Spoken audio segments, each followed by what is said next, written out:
जरा सा गौर फरमाएंगे कैसन विरहा बा। छोटा सा प्रसंग है।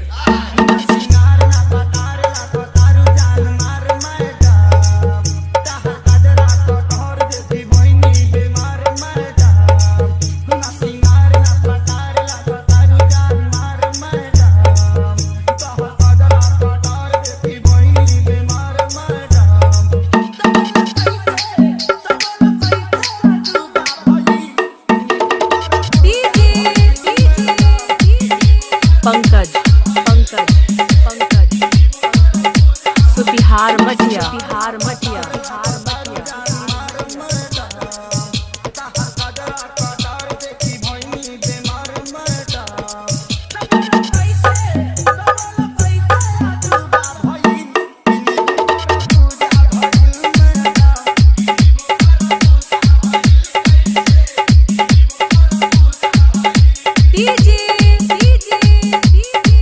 पंकज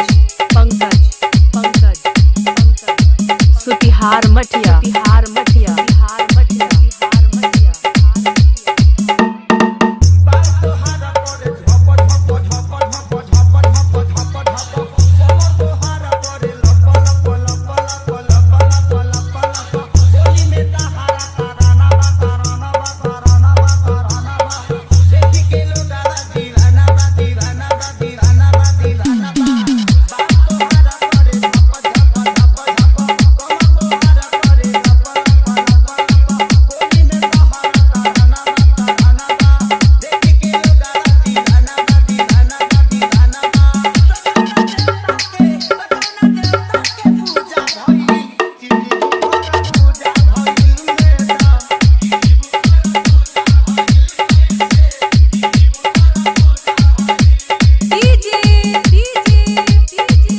पंकज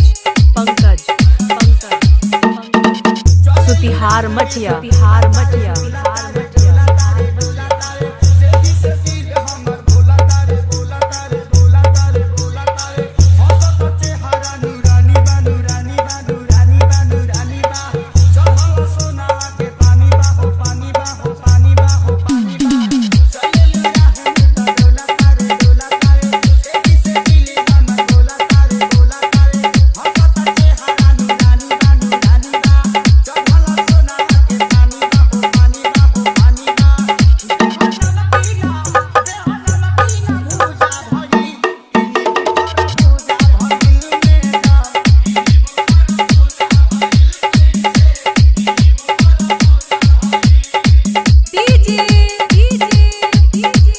पंकज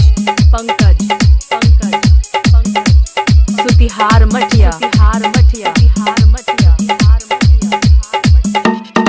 मानी न किसी न बेदरदी बेदरदी बेदरदी बेदरदी हो आजू लगाई दी हरदी हो हरदी हो हरदी हो हरदी हो पागल बनो बनो जवानी में जवानी में जवानी में जवानी में ले जाए तो होके पलानी में पलानी में पलानी में पलानी में